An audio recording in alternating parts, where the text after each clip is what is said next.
ఓమస్మద్గురుభ్యో నమః. కాశ్యపాన్వయ సంజాతం నారాయణపదాశ్రితం శ్రీమన్నారాయణం వందే యతీశ్వరశ్రియాజుషం. కౌశికాన్వయ సంజాతం వెంకటార్యతనూభవం వేదాంతాచార్య సచ్చిష్యం ఉడైవర్లుమహం భజే. యో నిత్యమచ్యుతపదాంబుజయుగ్మరుక్మ వ్యామోహతస్తదితరాణి తృణాయమేనే అస్మద్గురోర్భగవతోస్య దయైకసింధోః రామానుజస్య చరణౌ శరణం ప్రపద్యే. శ్రీశైలేశ లోకాచార్యాయ గురవే కృష్ణపాదస్య సూనవే సంసారభోగి సుందష్టజీవజీవాతవే నమః. శ్రీశైలేశదయాపాత్రం ధీభక్త్యాదిగుణార్ణవం యతీంద్రప్రవణం వందే రమ్యజామాతరం మునిం. பிள்ளை லோகாச்சாரியர் திருவடிகளே சரணம், பெரியஜீயர் திருவடிகளே శరణం. ఓం అస్మద్గురుభ్యో నమః. జై శ్రీమన్నారాయణ. భగవద్బంధువులారా, నారాయణ మంత్రార్థాన్ని మనం తెలుసుకుంటూ దాంట్లో నారపదం యొక్క అర్థాన్ని మనం తెలుసుకున్నాం. నారములు అంటే సకల జీవ సముదాయము అని అర్థం. అయనము అంటే వాటికి ఆధారము అని అర్థం.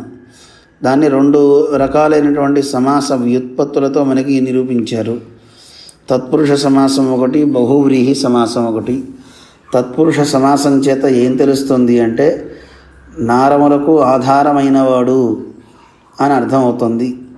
దానివల్ల తత్పురుష సమాసం తెలుస్తుంది. అంతేకాదు బహిర్వ్యాప్తి కూడా తెలుస్తుంది. అంటే బయటంతా ఆవరించి ఉన్నవాడు స్వామి అని. ఆయన మీద ఆధారపడి అన్నీ ఉన్నాయి కనుక, ఆ జీవులంతా ఉన్నారు కనుక దానికి నారాయణ అని పేరు. అది తత్పురుష సమాసంలో చెప్పారు. అలాగే బహువ్రీహిలో అర్థం ఏమిటి అంటే నారములను అయనంగా కలిగినవాడు అని అర్థం. అంటే నారములను ఆధారంగా, ఇక్కడ నారాలే ఆయనకు ఆధారమైనవి, ఈ జీవులన్నీ ఆయనకు ఆధారమైనవి అన్నమాట.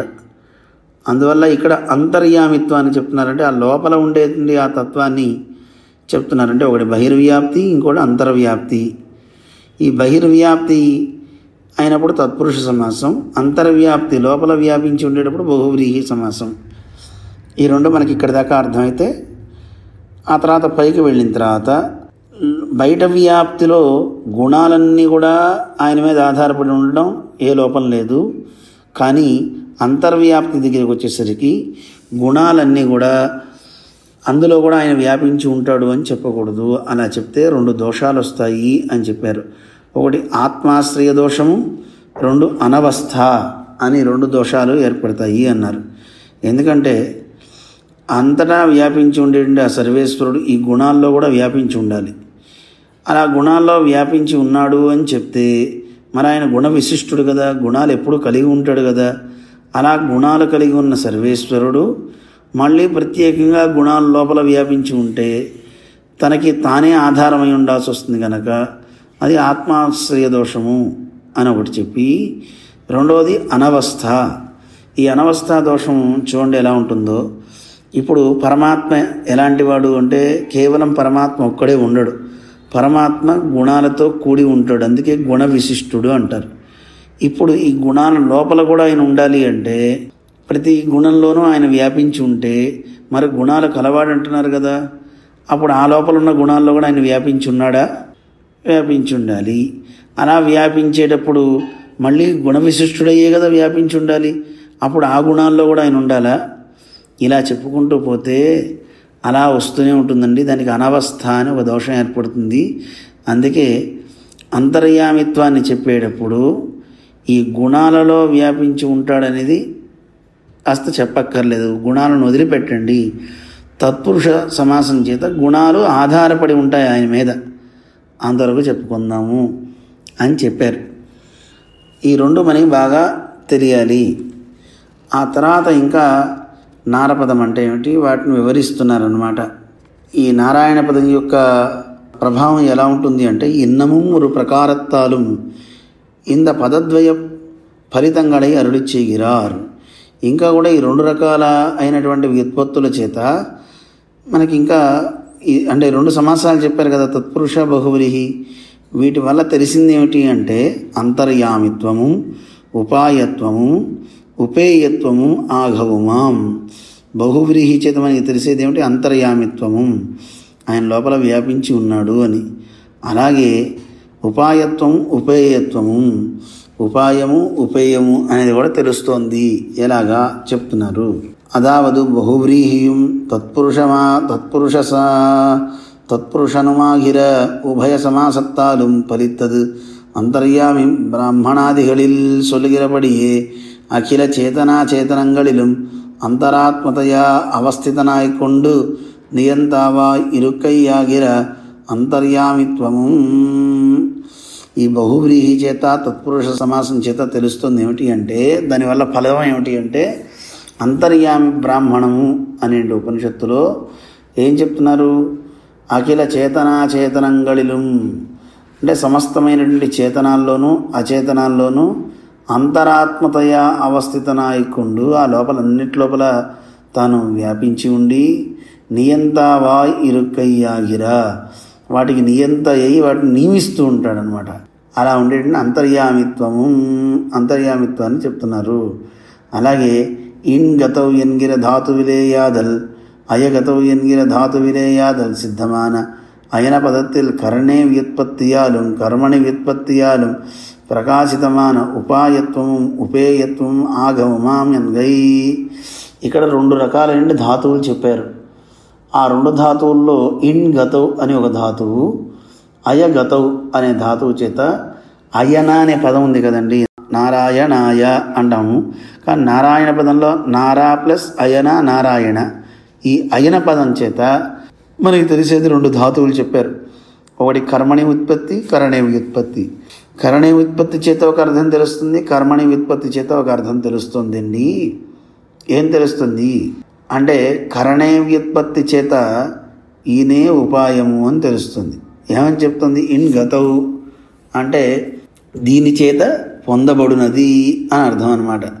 దేని చేత? దీని చేత అనే అర్థం వస్తుంది కనుక దానికి ఉపాయము అనేది తెలుస్తుంది. అలాగే కర్మని వ్యుత్పత్తి మనం తీసుకున్నట్లయితే అయగతవు అంటే ఈయనే పొందుతాడు, పొందబడేవాడు ఎవడో వాడి గురించి చెప్తుంది. పొందబడునది అని ఆయన మనందరినీ స్వీకరిస్తాడు కనుక ఆయనే మనందరినీ దగ్గరికి స్వీకరిస్తాడు అని చెప్తుంది కర్మణి వ్యుత్పత్తి, పొందబడునది అని అన్నమాట. అందువల్ల ఈ కర్మణి వ్యుత్పత్తి చేత ఫలం తెలుస్తుంది అంటే ఆయనే మనల్ని పొందుతాడు, ఉపేయము అనేవి. ఇలా ఈ 2 తెలుస్తున్నాయండి. అయితే బహువ్రీహి ఒక యోజన దాన్ని చెప్తున్నారు. బహువ్రీహి யோஜனை சொல்கிற விடத்தில் யோகியதானுகுணமாக நாரசப்தத்தை குணங்களை ஒழிந்த వస్తుக்களுக்கு వాచకமாக కొండాపోలే. ఇక్కడ బహువ్రీహి మనం చెప్పుకున్నట్లుగా అందులో ఉండే యోగ్యతను అనుసరించి ఇక్కడ నారశబ్దం చేత గుణాలని వదిలిపెట్టి చెప్పాలి అన్నారు కదా. అలాగే తత్పురుష యోజనయిலும் అయిన శబ్దத்தை உபாயோபேய வாச்சிகையாக கொள்ளுமளவில் யோகியதானுகுணமாக நாரசப்தத்தை అచేతనంగళை ஒழிந்த చేతన వస్తువులకు వాచకமாக కొళ్ళొక్కడువదు. ఇక్కడ ఉపాయ ఉపేయత్వాలు జీవుడికి ఉండాలి. అందుకని ఇక్కడ బహువ్రీహిలో గుణాలను వదిలిపెట్టినట్లుగా ఇక్కడ తత్పురుష సమాసం చేత కూడా యోగ్యతను అనుసరించి మనం చెప్పాలి కనుక నారశబ్దానికి అర్థము అచేతనాలను వదిలిపెట్టండి, అచేతనాలను వదిలి చేతన వస్తువులనే ఇక్కడ చెప్పాలి. ఎందుకు అంటే ఇక్కడ సాధనం అంటే మనం ఒక చోట నుంచి ఒక చోటకు వెళ్ళాలంటే ఒక సాధనం కావాలి. అది అలా వెళ్ళగలిగే చేతనుడు చైతన్యం కలిగిన వాడికే తప్ప అచేతనానికి కాదు కదా. అచేతనం ఎవరినో పొందాలి అని అనుకోదు, చైతన్యం ఉన్నవాడే ఏదో పొందాలని కోరుకుంటాడు. అంటే బాగా అర్థం చేసుకోండి, ఒక వస్తువు ఎవరిని పొందాలనుకోదు. ఇప్పుడు ఒక పండు ఉంది, నేను పలానా వాడిని పొందాలి అనేది అనుకోదు. అలాగే వాడిని పొందడానికి నాకు ఉపాయం ఏమిటి అని ఆలోచించదు, ఎందుకంటే దానికి ప్రాణం లేదు కనుక. దానికి చైతన్యం శూన్యం, అది ఉంటుంది అంతే. పండు అంటే అందులో ఫలజనకత్వాది గుణాలు ఉంటాయి, దాంట్లో దోషం లేదు. కానీ ఒకటి దగ్గరికి వెళ్ళటానికి ఉపాయాన్ని అది ఆలోచించుకోదు, వాడిని పొందాలి ఇదే నాకు ఫలమని అది అనుకోదు. దాన్ని చూసినవాడు అనుకుంటాడా పండు బాగుందే, దాన్ని తింటే కడుపు నిండుతుంది, అది నాకు ఫలము అనుకున్నాడు. కానీ దాన్ని పొందడానికి ఉపాయం ఏమిటైనా ఆలోచిస్తాడు. అందువల్ల ఇక్కడ వ్యక్తికి అంటే చైతన్యం కలిగినటువంటి జీవుల్నే ఇక్కడ తీసుకోవాలి తప్ప అచేతనాన్ని కాదు. అందువల్ల నారశబ్దం చేత ఇక్కడ చెప్పుకోవాల్సింది ఏమిటి అంటే మామూలుగా అయితే కనుక రెండింటి సమూహం చెప్తాం. ఇక్కడ కరణే వ్యుత్పత్తి కర్మణి వ్యుత్పత్తి రెండు చెప్పారు కదా, ఆ రెండిటి ద్వారా ఉపేయాలు కూడా తెలుస్తున్నాయి అన్నారు కనుక ఇక్కడ చెప్పవలసింది చేతనులు మాత్రమే, జీవులు మాత్రమే తీసుకోండి అని చెప్తూ, అసలు నారశబ్దానికి అర్థం కూడా ఏం చెప్తున్నారో తెలుసా అండి శాస్త్రంలో? నారస్థితి సర్వపుంసాం సమూహ పరికథ్యతే. నార అంటే జీవ సమూహము అని చెప్తుంది. సర్వపుంసాం సమూహ పరికథ్యతే గతిరాలంబనందస్య తేన నారాయణ స్మృత. వాళ్ళకి కావలసిన గతిని మొత్తాన్ని అదే చెప్తుంది కనుక, గతి అయింది గనక, ఆధారం అయింది గనక ఏమని చెప్తున్నారు? ఆయన్ని నారాయణ అని చెప్తున్నారని పాద్మోత్తరంలో మనకి తెలుస్తున్నారు అనమాట. అంటే ఈ జీవులందరికీ కూడా ఉపాయం ఉపేయం అయినవాడెవడో ఆయన్ని నారాయణ అన్నారు. గతి అంటే సర్వము తానే అన్నమాట, ఉపాయ ఉపేయాలు. అలాగే నారశబ్దేన జీవానాం సమూహ ప్రోచ్యతే బుధై తేషాం అయన భూతత్వాత్ నారాయణ ఇహోచ్యతే. నారాయణ అంటే అర్థం ఏమిటండి? నారశబ్దేన జీవానాం, నారశబ్దాలకి జీవుల యొక్క సమూహమని చెప్తున్నారు. ఎవరు చెప్తున్నారు? బుధై ప్రోచ్యతే, జ్ఞానులైనటువంటి పెద్దలంతా చెప్తున్నారు. తేషాం అయనభూతత్వాత్, వాటికి అయనము అంటే ఇక్కడ అయగతౌ అంటం చేత ఇక్కడ ఆధారమని కాదు, ఉపాయ ఉపేయము అని చెప్పాలి. అందువల్ల ఈ జీవుల సమూహానికి మొత్తానికి ఉపాయము ఉపేయము అయనం అంటారు. అందువల్ల ఆయన్ని నారాయణ అని పిలుస్తారు, శ్రేయఃపతిని అని మనకి ఇందులో స్పష్టం చేశారన్నమాట. ఇత్యాదిగళ్ళే ఇవ్వర్థం సుల్లప్పడా నిన్నదిరే, ఇలా కదా దాని అర్థం చెప్తున్నారు.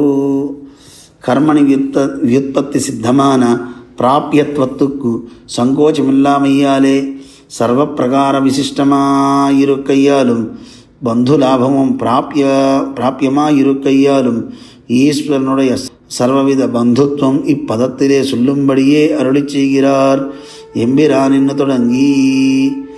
ఇందులో కర్మణి వ్యుత్పత్తి అని చెప్పారు కదా. కర్మణి వ్యుత్పత్తి అంటే ఈయన అందరినీ పొందబడేవాడు కదా, అంటే పొందింపబడేది, పొందబడునది. మనందరి చేత పొందబడేది ఎవరు? సర్వేశ్వరుడే. అందువల్ల ఫలంలో ఏ రకమైనటువంటి సంకోచం లేదన్నమాట. అంటే ఎక్కడా కూడా అందరినీ స్వీకరించడానికి చాలా అనువై ఉండేది. అందువల్ల ఇందులో అంతర్యామిత్వాన్ని చెప్తున్నారు కనుక అన్ని విధాల అందరికీ కూడా అయిన బంధులాభమం ప్రాప్యమాయిరుక్కై, అందరికీ కూడా సకల బంధుత్వం ఈ నారాయణ అనే పదం చేత, అయిన పదం చేత ఏం తెలుస్తుంది అంటే ఈ జీవకోటి మొత్తాన్ని కూడా పొందేది ఆయనే. అందువల్ల ఏమవుతున్నాడు? ఆయన అందరికీ ఫలం తానే, సర్వవిధ బంధువు తానే అవుతున్నాడు అని ఈ అయ్యన పదం చేత తెలుస్తుంది. దాన్నే ఎంబిరానందై ఎన్గయ్యాలే ఈశ్వరనే ఎల్లా ఉరో మురయుమెన్ను సొల్లుం. ఈయనే నాకు ఉపకారకుడు, నా తండ్రి, నా చుట్టమని ఆళ్వార్లు పాడారన్నమాట. ఎంబిరానందై ఎన్నుడయ చుత్తం ఎనక్కరచెన్నుడై వాణాల్ అంబినాన రక్కర్ వెరుకొళ్ళ నెరుక్కి అవరు ఇరు చెగుత్త వెమ్మన్నల్ అంటూ ఆళ్వార్ చక్కగా కీర్తించారు తిరుమంగయ్య ఆళ్వార్లు. దాన్ని వివరిస్తున్నారు. నారాయణ శబ్దార్థத்தை என சந்திக்கிற திருமங்கையாழ்வார் எம்பிரானந்தை என்னுடைய சுத்தம் ఎనక్కరచెన్నుడై వాణాల్ ఎన్గయ్యాలే. ఆయన అన్నారు కదా ఆళ్వార్లు, ఏమన్నారు? ఎంబిరాన్ నాకు ఉపకారకుడండి ఆయన స్వామి, ఎన్నుடைய సుత్తం నాకు చుట్టం ఆయన, నాకు తండ్రి, ఎనక్కరచన్ నాకు సర్వవిధమైనటువంటి బంధువు ఆయన, నా ప్రభువు అని ఆయన నా ప్రాణము అన్నారట ఆళ్వార్లు. అలా సర్వేశ్వరుడు ఈ ఆత్మాగళుకు సర్వవిధ బంధువుమెన్ను ఈ పదత్తిలే సొల్లుం ఎన్గై. కర్మని వ్యుత్పత్తి చేత అయన దానికి అర్థం ఏంటంటే అందరినీ పొందేవాడు, అందరినీ ఆయన పొందుతాడు. అందువల్ల ఈ జీవ సమూహాన్ని మొత్తాన్ని కూడా తాను పొంది ఉంటాడు గనక, పొందుతాడు గనక ఆయన సర్వవిధ బంధువు అండి మాకొని తెలియజేస్తుంది. ఇప్పటి బంధుభూతనాయ్ కొండు ఇత్తలైక్కవన్ చెయ్యమదేదెన్నారుడి చేయిరార్. ఏమండి, ఆయన మాకు బంధువు అయితే మాకు ఒడిగేది ఏంటండి? ఏం చేస్తాడు ఆయన మాకు అంటారా? చెప్తున్నాను వినండి. నాం పిరర్కానవన్నం అవన్ నమక్కాగిరుక్కుం. ఆయన ఎంత గొప్ప సంబంధాన్ని మనతో ఏర్పాటు చేసుకుంటాడో తెలుసా అండి? మనం ఒకవేళ ఆయన్ని కాకుండా ఇతరులను చూస్తున్నా, ఎందుకంటే ఆయన మనకి తండ్రి, మనకి ప్రభువు, సర్వం తానే అయ్యున్నప్పటికీ కూడా ఆయన్ని వదిలిపెట్టి పిరర్కానవన్నం, నేను ఇతరులకు చెందినవాడిని, ఇతరులకు దాసుడిని అని అనుకున్నా, అలాంటి వాళ్ళని ఏం చేస్తాడు ఆయన? అవన్ నమక్కాగిరుక్కుం. ఆయన ఎప్పుడు అయ్యో వీడు నావాడే వీడికి ఏదైనా చెయ్యాలి అని అనుకుంటూ ఉంటాడట. అదావదు నాం తన్మోడు ఒప్పిత్తు పిరర్కు నల్లరాయి ఇరుంద కాలత్తిரும் అవనో నమక్కు నల్లనాయి ఇరుక్కెమెన్గై. అంటే మనంట ఆ పరమాత్మతో ఉన్నటువంటి సంబంధాన్ని వదిలిపెట్టేసి తన్మోడు ఒప్పిత్తు, తన సంబంధాన్ని మనం మర్చిపోయి వదిలిపెట్టేసి పిరర్కు నల్లరాయి ఇరుంద కాలత్తిరం, ఇతరులందరితోనూ కూడి ఉంటాం మనం. అబ్బా వీళ్ళు ఎంత మంచివాళ్ళండి, వీళ్ళండి నాకు మంచి చేసేది అని వాళ్ళ దగ్గర తిరిగేయండి. ఆ కాలంలో కూడా అవనో నమక్కు నల్లనా ఇరుక్కమెన్గై, అప్పుడు కూడా ఈ సర్వేశ్వరుడు మనకి మంచి చేస్తుంటాడండి, మనకు ఉపకారాన్నే చేస్తుంటాడు, మనకి అనుకూలుడై ఆయన వర్తిస్తూ ఉంటాడు ఆ స్వామి. ఇప్పటి నాం అన్యపరణానవన్నం నమక్కేయాయ్ ఇருந்து అవన్ సీదు పోరు మొదలు తానేదెన్న అరుళిచ్చే ఇరార్. బాగుంది. ఆయన మనం కాదనుకున్నాం, ఆయన్ని కాదనుకుని ఇతరులకి దాసులం మేమని అనుకుంటున్నాం. అలా అన్యపరణానవన్నం అలా నేను ఉంటే ఆయనకి పెడమొహం పెట్టున్నాను. అప్పుడు ఆయన నాకేం చేస్తాడండి? నమక్కేయా ఇరుందవన్ సీదు పోరుమదు తానేదన్నా. ఆయన మనకి చేసేది ఏమిటి చెప్పండి ఆ కాలంలో అంటే? దాన్ని చెప్తున్నారు. ఇరామడ ముట్టువారై పోలే ఉళ్ళే 10 కిడందు సత్తయ్యే పిడిత్తు నోక్కి కొండు పోరుం. ఇరామడం ముట్టువారై పోలే అంటే రాత్రి సత్రం అంటారండి. ఇరామడం అంటే రాత్రి సత్రాలలో భోజనం పెట్టించేవాడి వలే అంటారు అక్కడ. అలా పరమాత్మ ఉళ్ళే 10 కిడందు, మనం ఆ పరమాత్మను కాదనుకున్నా ఆయన మన వదలకుండా మన మనస్సులోనే మనకి తెలియకుండా ఆ లోపలే ఉంటాడండి.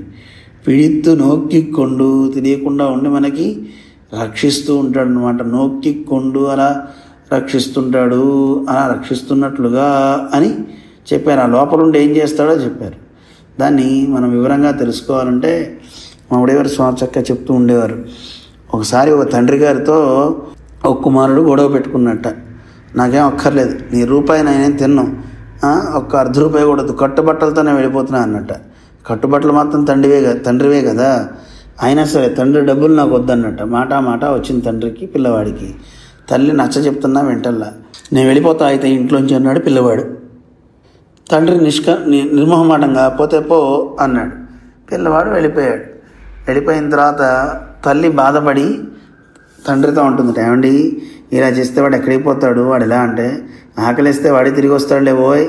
లేదండి, మీకెంత అభిమానం ఉందో వాడు అంతే అభిమాన ఘనుడు, వాడి ఇంటికి తిరిగి రాడు, మీరు వెళ్ళండి అంటే సరే అని వెనకాతల పిల్లవాడిని అనుసరిస్తూ వెళ్తున్నాడు. రారా అని చెప్పాట. నేను రాను పో, నువ్వు వచ్చావంటే అసలు రానన్నట్ట.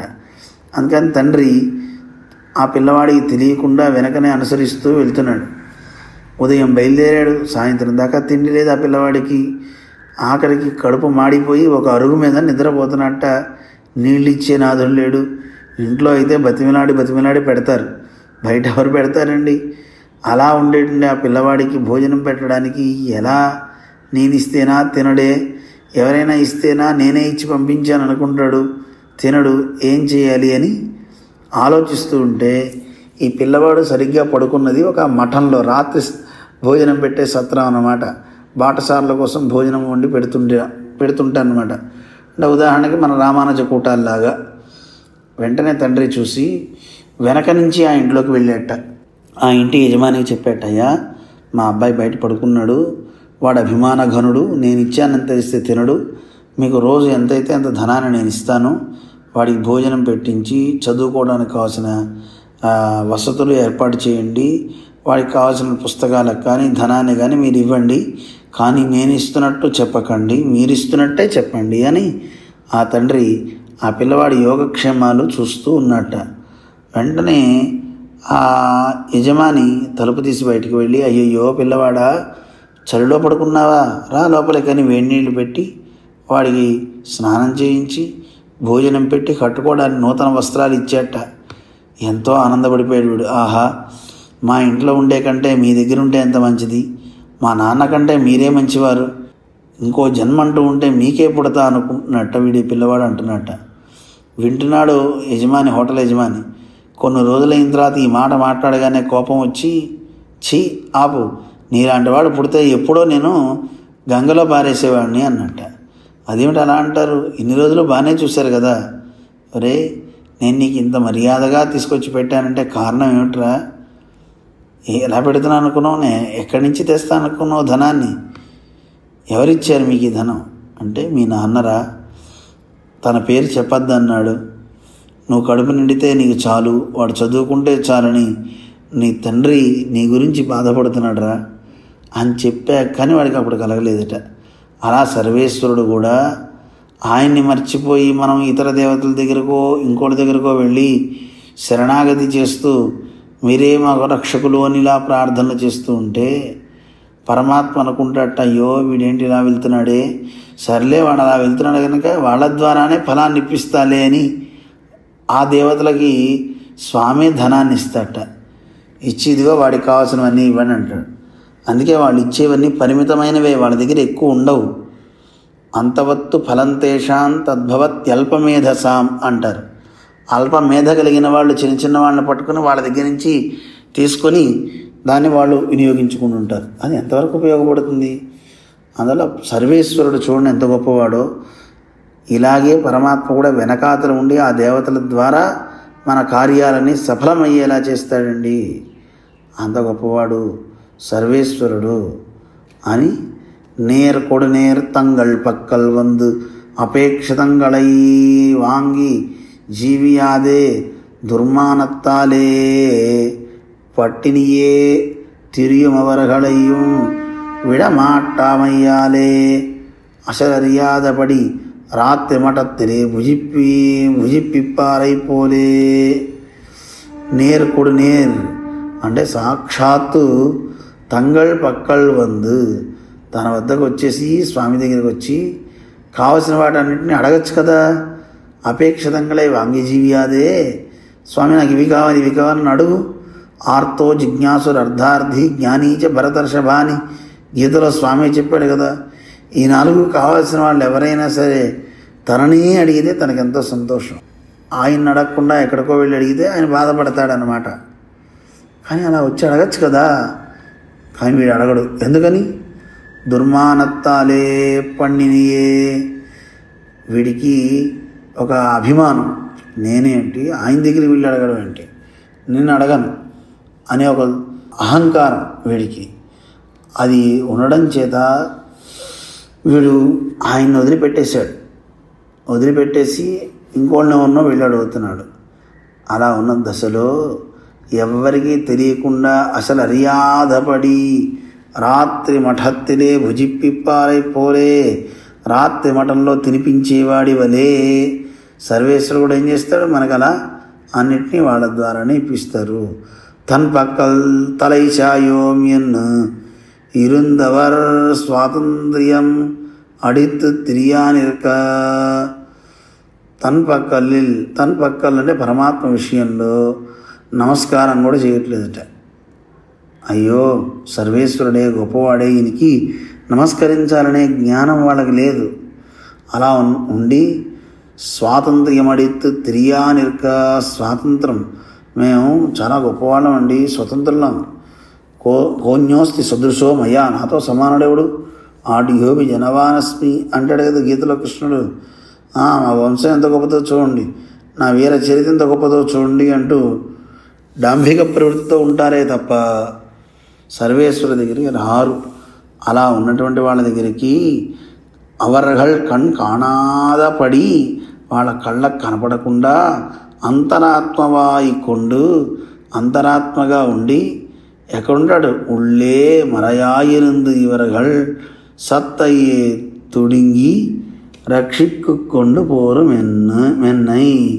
అలా లోపల ఉండి ఈ జీవులందరి యొక్క సత్తని రక్షిస్తూ ఉంటాడట సర్వేశ్వరుడు.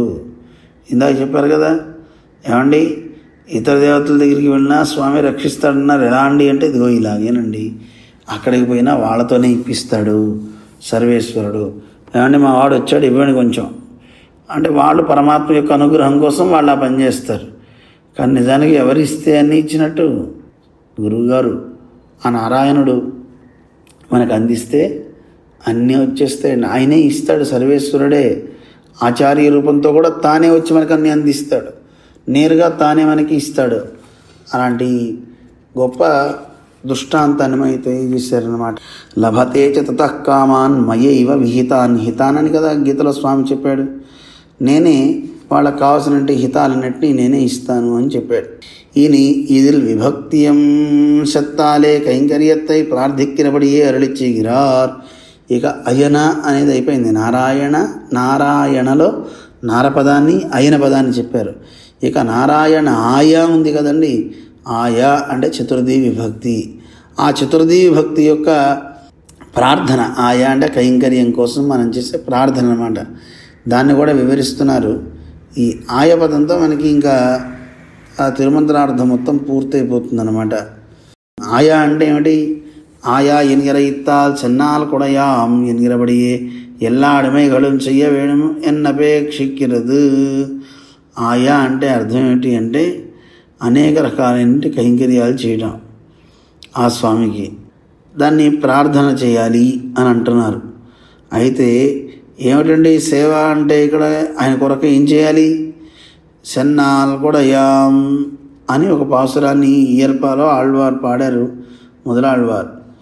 సెన్నాల్ కొడయాం இருந்தால் சிங்காசனமாம் நின்னால் மரவடியாம் நீள்கடலுள் என்னும் புனையாம் மணிவிளக்காம் பூம் நல்லாம் புல்கு మణయాం తిరుమార్కరవు